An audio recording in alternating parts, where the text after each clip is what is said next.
Okay, so welcome to the webinar on cybersecurity culture. I'm joined by my two esteemed guests, Ilyas and Vuk. In a moment, I'll ask them to introduce themselves.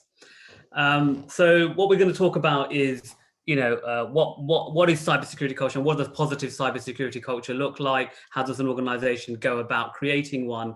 And, what are the sort of the warning signals of not having a good cybersecurity culture? So just some housekeeping.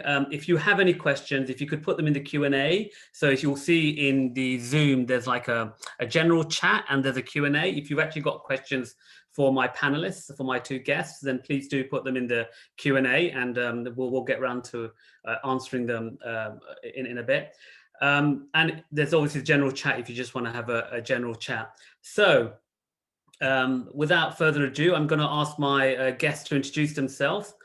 So Ilyas, if you would like to introduce yourself, that would be great. Thank you, Sharful. It's a pleasure to participate in this wonderful panel discussion and excellent topic, which we tend to underestimate always. Myself, Ilyas Kulenkal, I work as a Group Chief Information Security Officer in one of the prominent bank in UAE, and I'm in the region actually, specifically in UAE, almost 26 years plus, and worked on various organizations including telco, stock exchange, investment bank. Now last 5 years with this bank, as a retail bank. Yeah. So I'm really kind of have a lot of practical on the ground experience with lack of awareness and the importance of awareness or the culture. And it would be interesting to see how we will kind of discuss and share our thoughts for the benefit of all of us.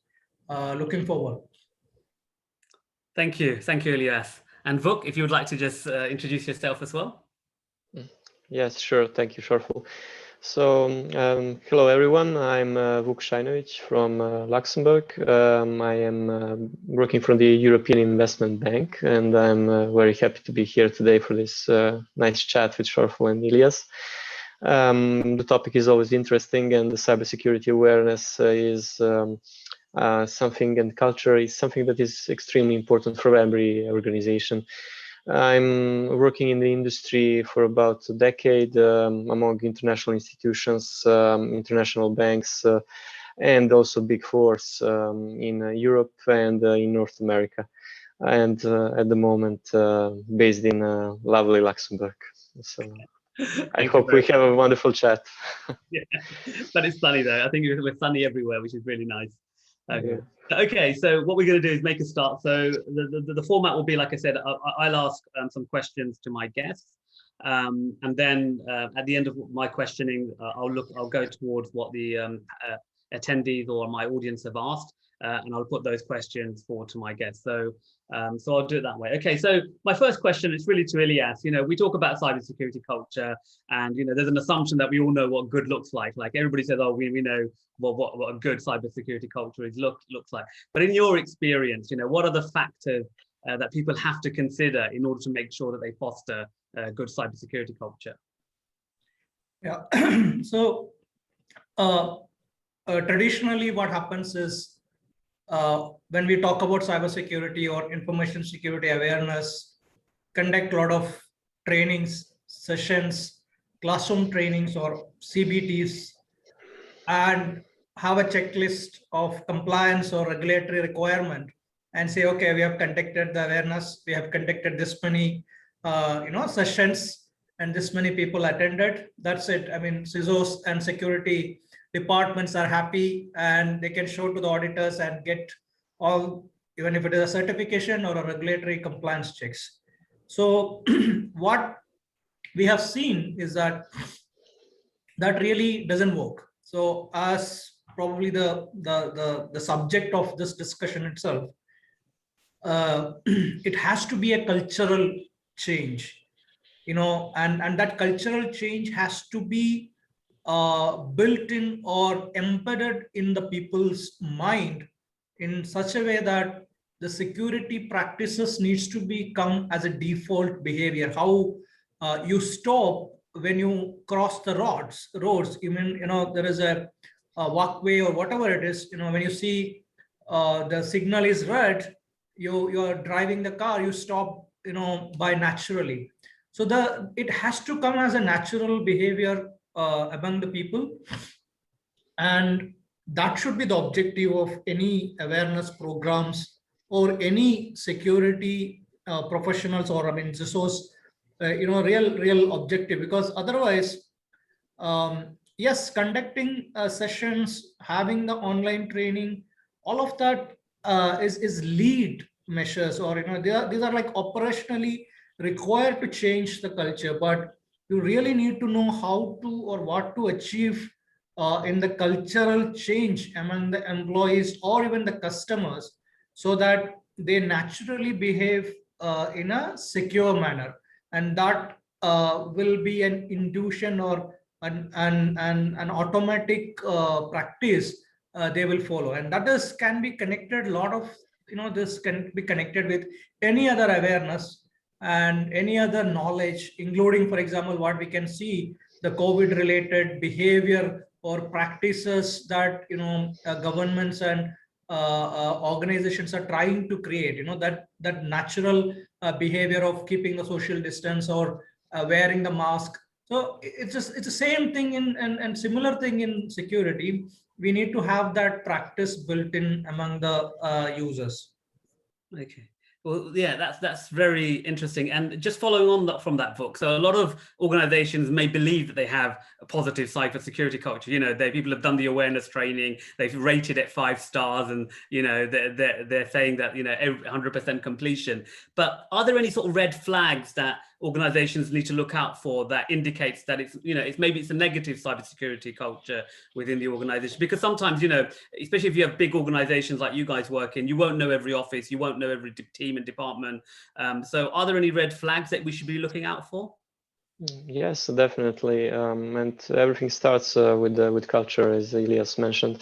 So the first red flag would be if you are testing your employees and you see catastrophic results on phishing awareness campaigns. That would be one of the first red flags that you're not doing correctly your awareness campaigns.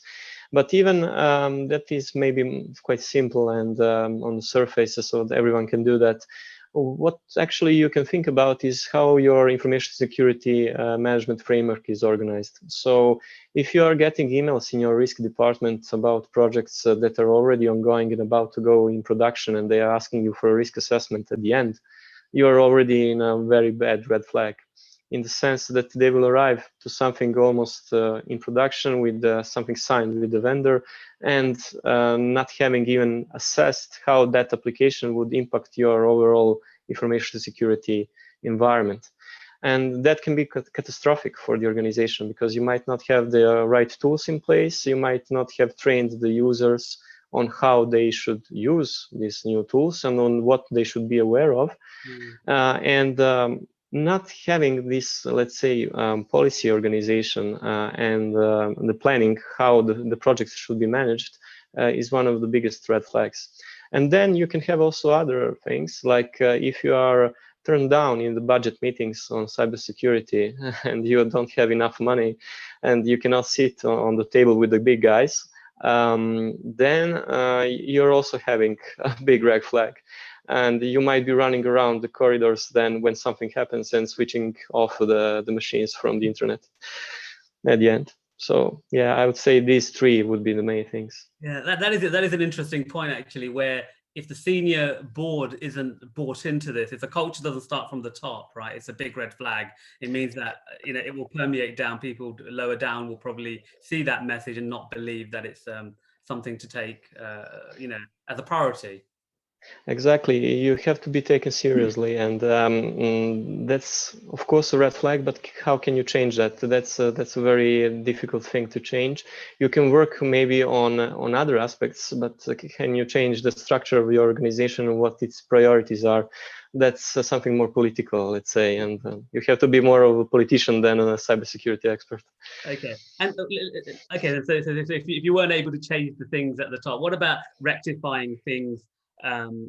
You know, at an operational level. You know, if for example you're noticing people are using, you know, Dropbox, for example, instead of using Microsoft OneDrive, they're using Dropbox, which is not authorized by the company, or they're even if you've decided that, you know, they can't use personal email, people are still using personal emails, and maybe they're transferring files.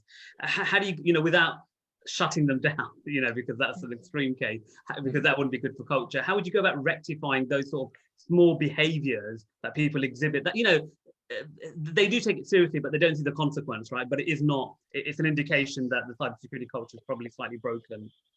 Yeah, fair point. In any ideal world for a cybersecurity expert, nothing would be allowed to work. So for us, it's a zero, and for the users would be everything. So you have to find the right balance. The point is, how can you monitor that? Well, you can start with very basic risk assessment of the list of the applications that you would like to authorize to the users to have. So would it make sense for the organization to have a list of the applications that might fit certain purposes, and only those applications would be allowed? So you can start with your risk management department and assess which tools should be actually allowed. Once you have this list, you can authorize the users to install only those and block technically all the tools that won't be authorized. So this is one opportunity on the example that you made. Then you can make other things like going back again to culture. Yeah, how can you train the users in an effective manner? So the best thing, in my opinion, is to have a real life situation. And what does it mean? It's not hacking a person, but it's maybe showing them in a friendly environment what would happen if they misbehaved. So in pre-COVID times, I used to do in the organizations in which I worked, a small, let's say, workshop. So where they would have a workstation, and they would need to be the hacker. They would need to hack that workstation. So we would show them what are the wrong behaviors, like putting a weak password, putting in the trash bin some important documents and confidential information. So you would show them what they can actually achieve if they misbehave on their working environment. And they actually managed to hack to get into the PC, to get into the emails, to send confidential information outside, and stuff like that. And that's something that maybe might improve their awareness. And also you can make ad hoc trainings for the people who misbehaved on various, let's say, tests that you can perform. Because we are a large organization with more than 6,000 employees, it's not always easy to make the training sessions for everyone. You cannot even split them in 50 people sessions. So, sorry. So you need to be more creative and distributing information, sending emails, awarenesses, making e-learnings so they can do them when they want. These are some of the options where you can improve. Okay, good. So, I mean, obviously, Ilyas, it's great when you've already got you're already an experienced security practitioner or a CISO like yourself. You know, you've got that experience, you've got that background. But what if you're starting new? You know, what if, as we know, cybersecurity is like a booming industry. There's very few, personnel who can take up these roles. But let's say, someone's just taken a new role as a senior security practitioner or even as a CISO, and they've come into an organization where, they just don't know where to start. What would be your sort of practical tips, or advice that you could give someone about how to ensure that when they start in their role, they also create and foster a positive cybersecurity culture? See, so that exactly was my last 2 or 3 job role, because I was the first one to be the CISO in all of this organization, where I have to establish the whole different pieces of security, and one of them was the security awareness, or the people part. I mean, the process technology was the other areas. So, the main thing is that we need to understand what is the level we are in, what is the awareness level, through whatever, you could conduct surveys, you could conduct some, phishing simulation test, or there are various ways you can just, get the pulse of the organization. And then at the same time, or even before, we need to have a clear kind of a security awareness program, developed. That probably one of the input would be the current state, or what is the kind of awareness level of the users at the moment, and what you want to achieve in terms of, probably initially, you may be in a reactive mode, then you have to be proactive and predictive, kind of different maturity level. So you cannot achieve all of this awareness in a, kind of overnight. And at the same time, so as a general kind of understanding, not everyone will be fully aware, and not everyone is so bad, in awareness. So many of the a good percentage of employees, maybe by naturally or by their experience, they're already have the right security culture, and they must be, kind of being careful. And maybe a very small percentage, or maybe, a kind of a medium percentage of people, maybe they are not they're aware, but they don't practice because of, nobody is compelling, there is nothing to compel them to follow security practices. And then there will be one small percentage who are actually not aware, ignorant, or they want to kind of, violate all the policies. They think that, it is a kind of glamorous, don't apply to them. yeah, just to have, okay, I want to have access to send my files to my email, and I want to access it from outside, and I want to click anything what is coming. Who are you to stop it? So it's like, there will be all kind of people, and you cannot give one solution, one program to address everyone. So we need to really understand, probably to have, even actually, one of the things I have done even is a human risk assessment. So I assess what are the potential risks from human element, and what is the critical functions who can make more mistakes, or even less mistake can have a bigger impact to my organization. Because we normally, what happens is, we focus on normal users, and the technology people and the security people are thinking that we are well aware, but they're actually more riskier for me than, a normal user with a less privilege. Because that is the place where the enterprise admin accounts, the database administrators, but their awareness level has to be next. I mean, there have to be really more alertive and more automated controls needs to be there. So the focus and the prioritization and the risk-based approach on awareness is extremely important, so that we customize the training for those high risk people. So this is all I take into account, and I ensure that there is a metrics to monitor. There are metrics to monitor, as I mentioned in the initial part of this session, that there are lead measures or operational KPIs, like how many sessions I conducted, how many people, what percentage of people are covered, attended the security awareness training, how many people acknowledge the security policies. So there are so many measures which you can set, because you need to really see how is that improvement.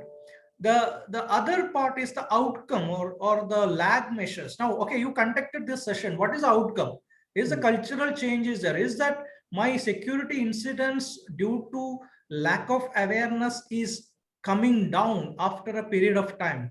Because I assess my the number of incidents what is being recorded, and if I find, like, there are 10-15 incidents, security incidents is purely because of lack of awareness. So is that number or that measurement is decreasing over a period of time, which could be actual incident data, or even you can do this phishing simulation test in the beginning and then on a regular basis to see how that is improving.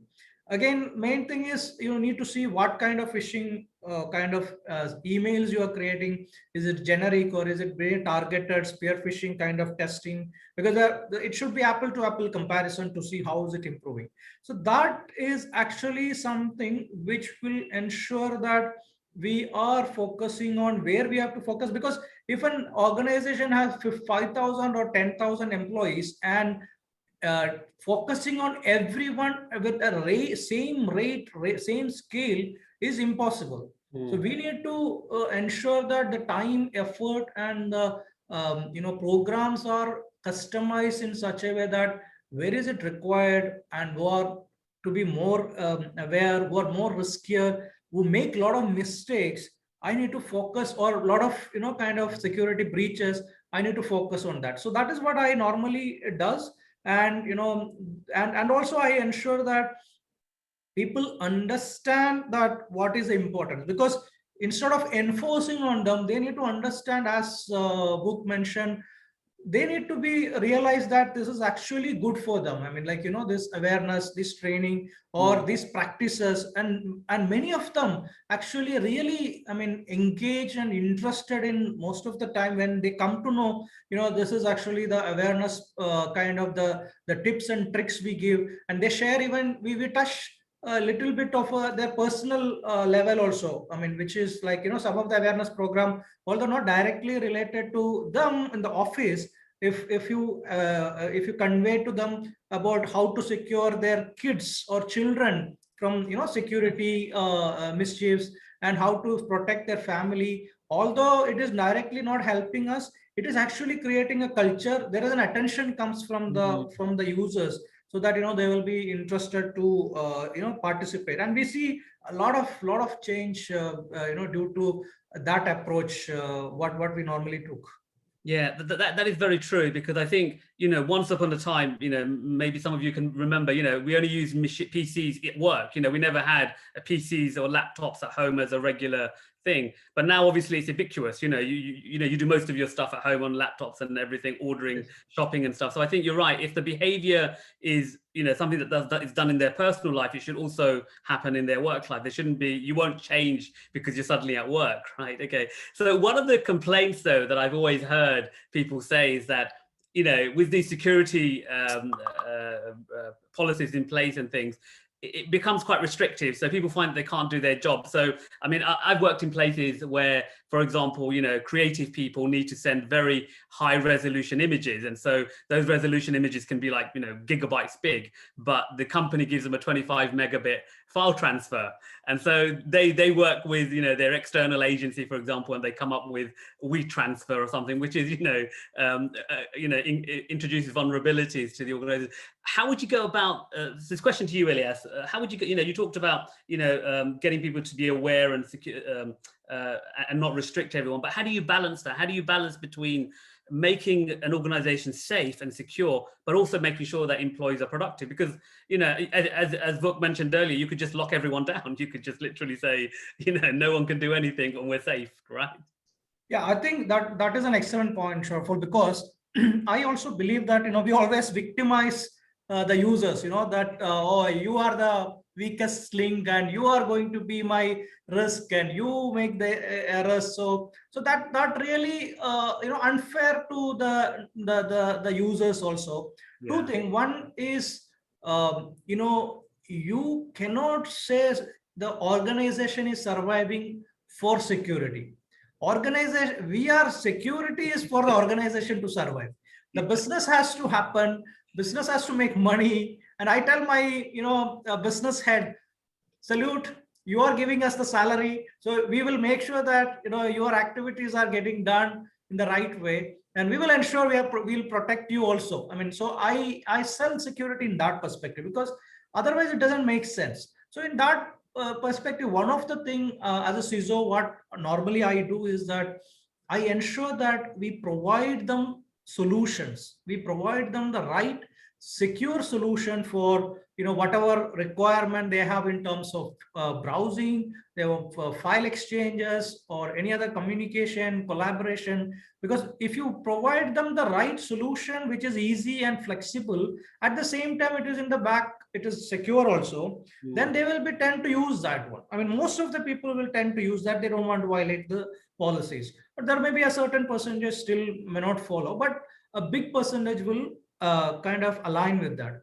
So we need to make sure those solutions are provided, and then if they don't kind of follow that and they're still purposefully breaching, yes, we need to find out how to detect that and what is actions to be taken. So that is the one key aspect what we have to ensure always, that the business has been facilitated with the right tools. And again, the other side, as I said, as much as automation, like security policies needs to be translated into automatic controls. Now, one very simple example is data leakage prevention solution. Now, data leakage prevention solution is actually a technical implementation of data leakage policy. I mean, data exchange policy, so that you should not send out confidential files or secret files outside without approval. So you can actually implement that policy in the system in such a way that either you can block, if someone by mistake sending a confidential file outside, or it can ask for justification. Are you sure you want to send this file? Did you get your line manager approval? I mean, there are solutions which can provide that kind of, and that is actually another awareness, because that is an indirect or technical awareness. Instead of educating, communicating by trainings and all, it is actually on the ground. It is training the user that if I'm sending a confidential file, there is security monitoring, there is a lot of justification, it will be going to my line manager, so I need to be more careful. That way it will allow the user to, probably if there is a business purpose, it will allow you to send it, but at the same time it will be recorded and it will be a bit more alertive. People will be more careful when they exchange file. So similarly, many other controls can be automated, so that yes, awareness is important. There is a percentage of still whatever technology implemented, you have to depend on people to cover that certain percentage, but we cannot always blame the user to be aware and stay away from our responsibilities as security community, which is, I always believe that we need to support, we need to facilitate, we need to provide them the right tools and solutions for them to function. If that is not, because they will have their pressure to deliver, they have to finish projects, they have to complete their activities. So that has to be understood by the security professionals, and we need to facilitate that and ensure that while doing that, we are securing the whole process and protecting the information also. And do you believe also that when you are implementing these policies mainly, or even the technical controls, that it should differ for different teams? So like you mentioned before, if you're a security or an IT team who you think are very competent, but a small risk there has a huge impact, right? Whereas if I'm working in a role where the most I'm going to do is send an email, I've got access to nothing, maybe you don't need to restrict me as much, maybe just antivirus and a web filter is fine. Yeah, actually that's why I always make fun of my IT friends and security, my team itself. You ask all the normal users to change the password every month, and it has to be very complex, and your password is your wife's name 1234 and that is the same password all systems. And what is the logic in that? Because you have the access to the most valuable asset in your organization, and you don't follow any of these security practices, and you are so kind of stubborn and enforce the 1 month password policy and complexity of the password, which as a normal user, I even find it always very difficult to change it every month and find out what is the next password I have to so these things actually always is a kind of a debatable issue, because we were not focusing on that, and we were just focusing on blindly saying, okay, awareness is important. Let us conduct this awareness program and awareness session. So this needs to be changed. I mean, we need to really focus on who are riskier, who are needs more specific, customized training, and that's a very key aspect of the whole security awareness and the culture change. Mm. And Vuk, on that, you how much do you go about enforcing security, or do you think to create a good culture it has to come from the employees themselves? There's so much you can do as security practitioners. At some point you just got to say, look, if the employee is a bad employee, it's no longer a security issue, it's more of a HR issue. HR need to correct the person. Yes, totally. So playing the bad cop now, and as Elias said, yeah, you should always consider that the user is not always the one to blame, and that we have to permit them to make the business. Yes, that's definitely true, and we should always keep in mind that cybersecurity and information security, they are support functions, of course, and there is a main and core business, and we are not making money because or investing or making projects because of cybersecurity, if we are not a cybersecurity company at the basis. But the fact is, yes, you need to strictly monitor, however, your network. You have to permit users to do their daily work. You have to give them the possibility and the tools, but still, what can you do at the first thing and the beginning? What is really important, I believe, is to put enough controls on the security side if something goes wrong. So let's say network segmentation, for example. You have some users that are misbehaving in one department, but if you're a large organization, this hacking attack, for example, would not propagate to the rest of your network if you have segmentation in place.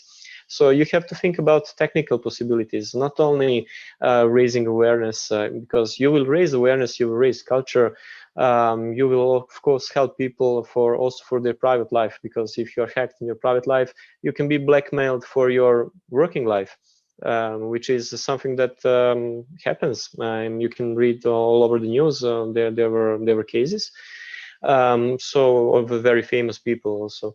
What you can start with, however, to go back to my point before, is that there are also technical aspects that you should consider. There are applications such as Splunk that can monitor your network. That there are data leakage prevention tools that can block the files that are sent out of your network. You can prevent private emails. So you have to restrict the area of risk. If you restrict the risk, then you will have easier work also with the awareness. Therefore, I would start with implementations of what can you do as a cybersecurity professional, and then go from there to train your users to behave better in what you leave them to do with the tools that they remain with. And still, they will always try to use something else, and they will always try to use something that is more user-friendly. And there is your point, to try to make your systems more user-friendly and permit them to do their daily job, while still enforcing as much as possible. So I'm one of the bad guys trying to enforce them as much as possible and limit as much as possible the users, but still trying to leave them some space to do their daily business.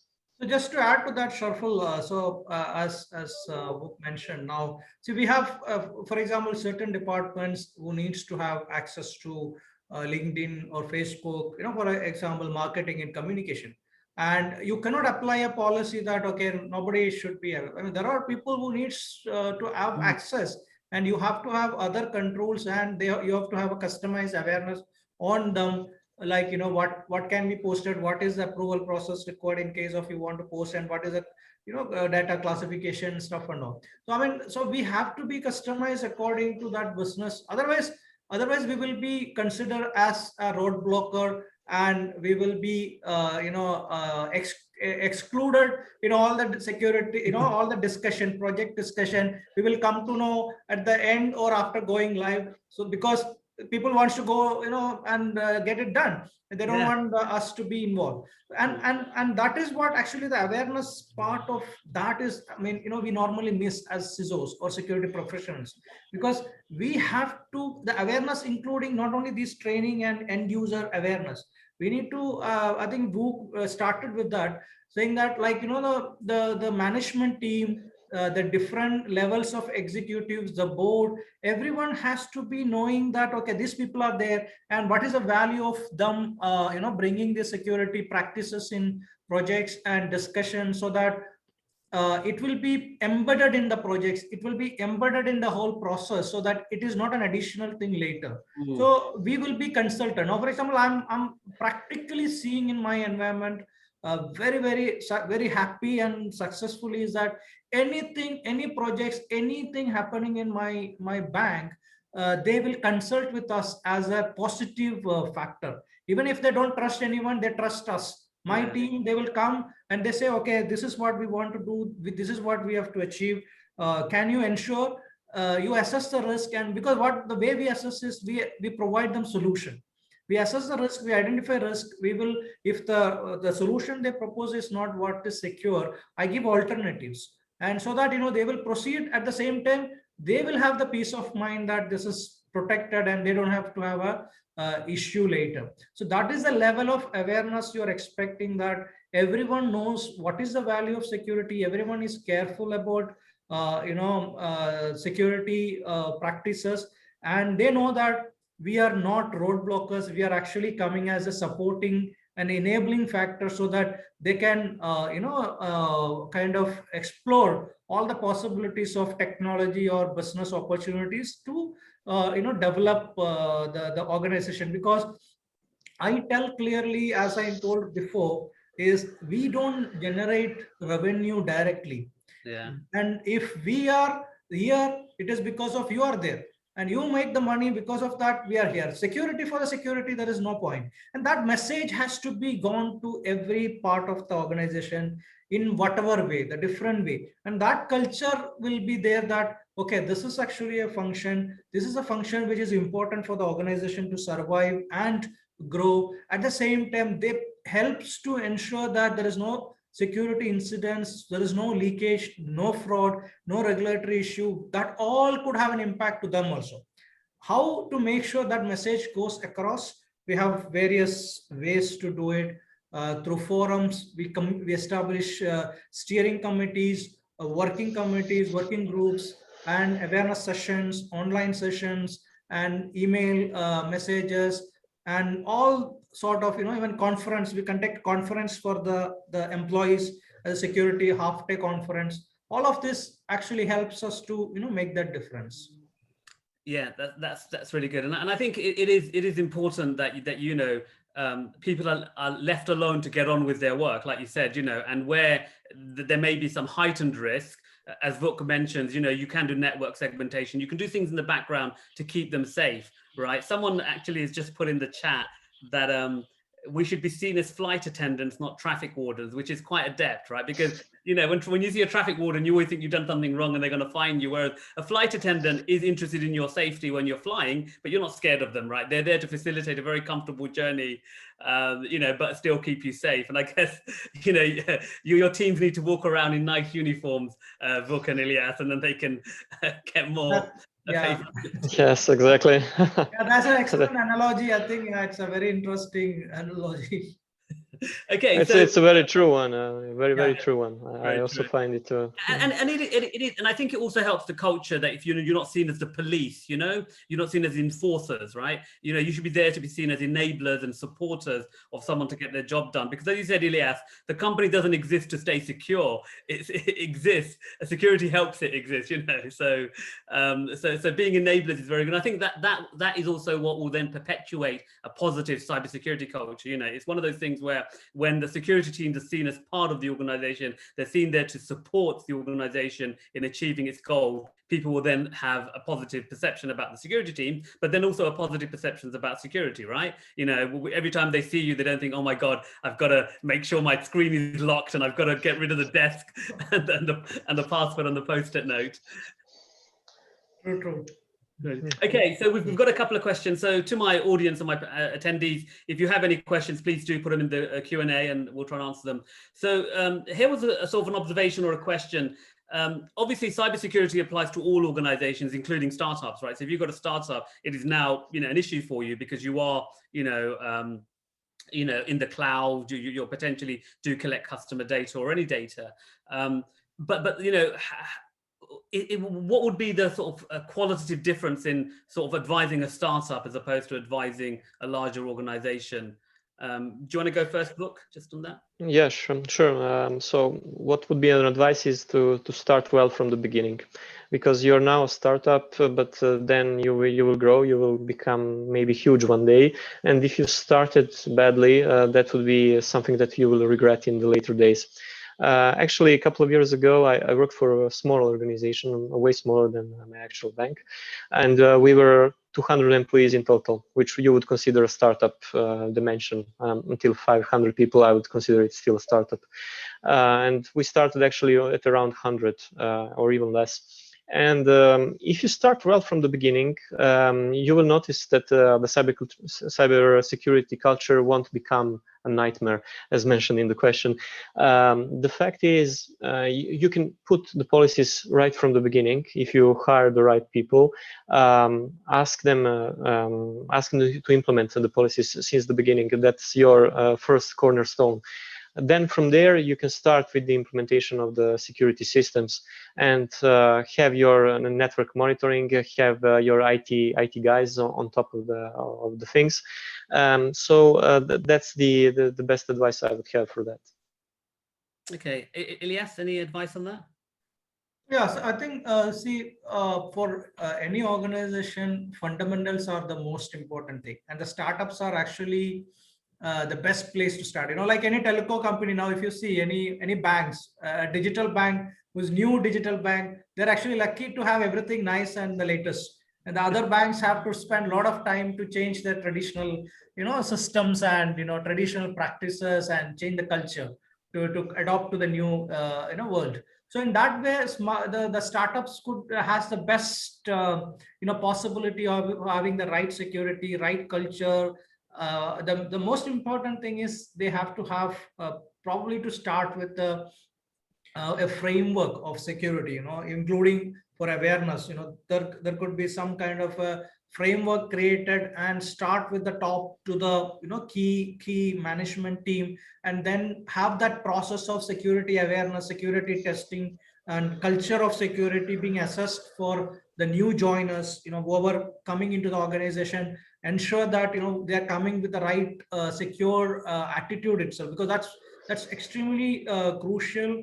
Especially many of the or most of the startups will be some kind of a technology dependency and driven startups in these times. So any security errors or mistakes or lack of awareness can be very critical for them. So and also it is not fit for all purpose security awareness or program. So it could be in a smaller scale if it is a small organization, and then scale it and gradually improve. But having a process is most important, so that whatever the growth of the organization, whatever the way it is growing, whatever the way it is evolving, the culture will be embedded in the organization. It will be improving, or it will be kind of part of the whole DNA of the organization.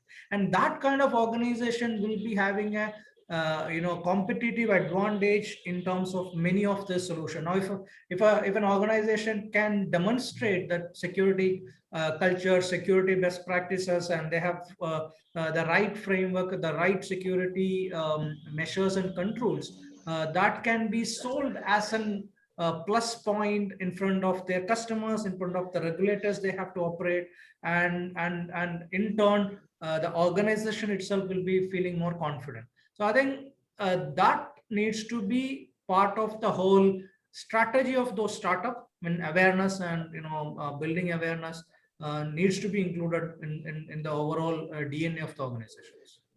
Yeah, if I can just add one thing on that, as a startup, you have a great advantage, and that is that you start with the new technology, with the latest technology, with what you have now. You don't have to go to mainframes, to some crazy old things, COBOL programming languages. You have what is the best and what is way better than what the old companies are actually using. And that is a considerable advantage. Yeah, sorry. Thanks, Luke. Just to remind me one more point, Sharful. The other part is like startups, if it's a technology, software development, or some kind of a solution development, or somewhere the dependency is there. The whole SSDLC, I mean, secure life cycle, secure development life cycle practices incorporated in those will be excellently well, because most of the organization facing problems with already existing application solutions which are not built with the right security. So you have to train your developers, or you have to train your developers who are actually maybe outsourced developers who are working on your products or solutions or services, to ensure that the right security practices are being embedded in that the whole life cycle from beginning till end. And that will make sure that security by design is there. And again, this is all connected to the awareness part, because it is how the founder of the organization startup is aware, that much he will be emphasizing the importance of security to his team and his customers and his kind of service providers. Yeah, that is quite key. I mean, I think if you especially with startups, you're right. They have an advantage. They're new. They have the latest technologies, but obviously that they will grow. Hopefully, some will grow and become very, very big. And I think you're right. If you can create the right process in the first place, if you can create the working culture at the beginning, then it means that as they grow, it will be the same culture, same sort of process, and they will stay secure. And hopefully fewer patches, because the technology will be more up to date. Yes. A question from Shah, which is about what is the best approach to improving cybersecurity effectiveness? And I think we have talked about it's like having the right process in step. But I guess I'd like to just reframe that is, how do you measure that you've been effective? So, you may have identified the root problems and you've gone about solving them, but how do you then evaluate, if you've got to go back to the board instead of just spent all this money, because they're very supportive and they give you loads of money, you spent all the money, how do you go back to measure and show that you have been effective? Well, you can, if I can start on that, yes. You can implement, for example, some very simple KRIs, which can perform some measurements that you can physically show to the board. You can, let's say, show the improvement on a PowerPoint in the case that how you are managing your awareness sessions and how well are users performing. You can measure it through KRIs. You can simply go also to the board, and it might sound funny. Well, hey, we didn't get hacked, so we are doing a good job there.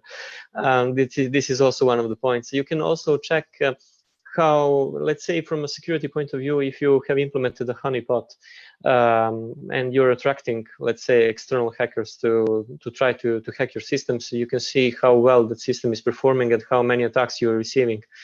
This is also one of the things. And if you're, let's say, in commercial banking, you can measure also downtimes of your systems and servers that are due to external causes. But there are also some internal things that you can measure. And many people think always about cybersecurity as only an external threat, and that users should be aware of the threats that are in the outside world. Actually, more than half of the threats come from the inside. So you can train your users, you can make them aware, but there still can be fat finger errors and mistakes. There can be traders that are not allowed to do certain trades, and they would trade billions of euros when they should be allowed to do maybe millions. Yeah. So you have to measure internally how well you are protected against malicious behavior and simply mistakes. So how can you do that? You can maybe trace how many internal audit points you got, because the third line of defense, which is monitoring how well you have implemented your controls, they will give you audit points if in case that you are not working properly in larger organizations. And in smaller organizations, you can show to the board how well you have implemented the controls and which new controls are in place and why they are in place. So you can show physically which controls are there to prevent that something bad would happen. Mm-hmm. Ilyas, do you want to add anything to that? Yeah, so I think there are two parts. I mean, the original question and the question you customize. Security effectiveness, there are many things, from a security effectiveness, but since the topic here is the culture and awareness, so I'm just trying to focus on that. So I think I mentioned earlier, so there could be lead measures, which are actually lead measures are like operational KPIs or KRIs, which really kind of a day-to-day or measurement, like how many sessions conducted, how many people attended, how many people acknowledged the policies and all. But the outcome is like what is more important for the board or to the management or to CISOs, because whether there is a cultural change. So that could be assessed by the phishing simulation test. For example, you can have very customized phishing email that can be sent to actually we sent to some of the users very genuine looking mail, and I could fall into that kind of, because see, initial period you could send a generic Nigerian scam emails kind of thing, for scam emails, which is like, now a lot of people are aware, or most of the people are aware, and you can assess what is the improvement of people detecting those kind of phishing. So this is one part of it. I'm talking about awareness. Now, then we actually move to the very spear phishing mode, where I send to HR staff something HR normally does, but address is little bit changed, and even the contact number is little bit changed. But only if you are really watchful, you will be able to detect those. So that kind of phishing simulation, which are very, very kind of customized, and we find people are enjoying it, and I mean, getting we can really assess how is it improving. The other part is actual incidents. How many data leakage incidents happened originally, I mean, on the baseline, I mean, before we conduct sessions, before we have a program, and then you assess on a periodic basis, how is it going? Is it increasing still, or is it coming down from an incident perspective?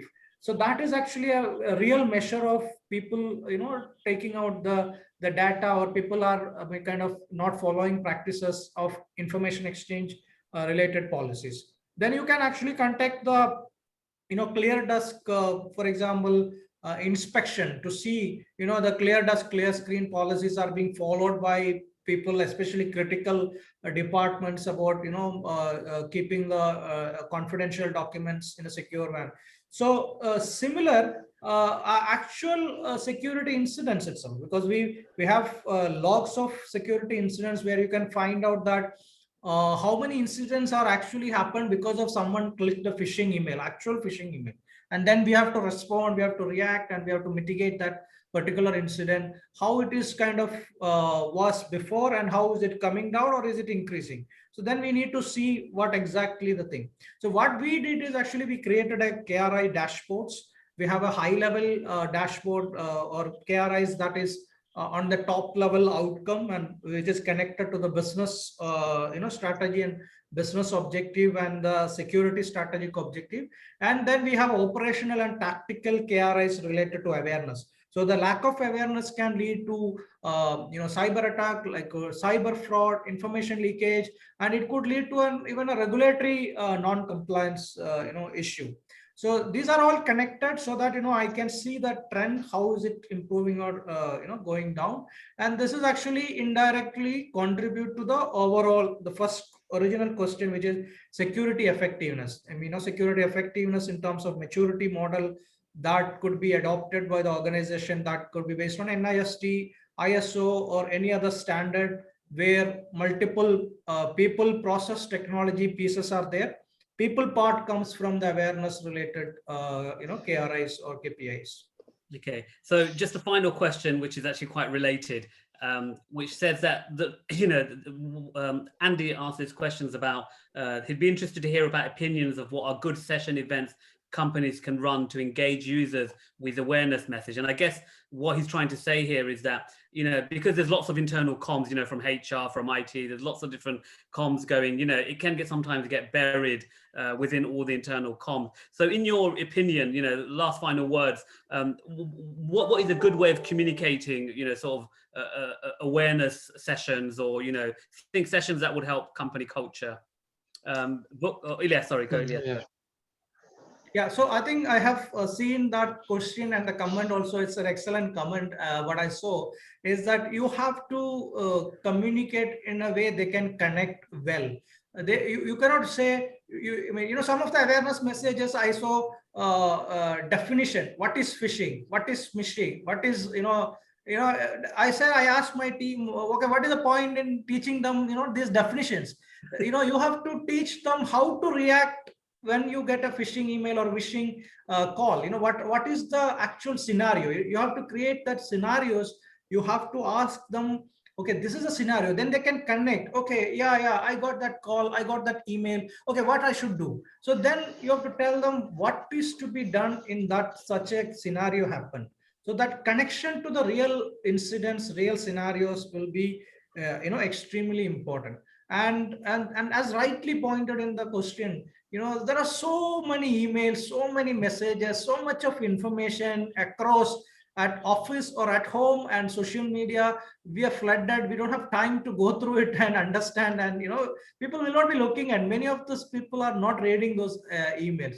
We have to be touching them. We have to be simulating. I think Vuk also mentioned earlier, you have to show like their mistake, what could really that impact, how they could be kind of exploited, or they could be taken for kind of a ride by a mistake by them. You have to show them, you have to demonstrate, and you have to get engaged in. For example, I conducted a actually half-day conference for my staff, where we bring down like a panel discussion like this.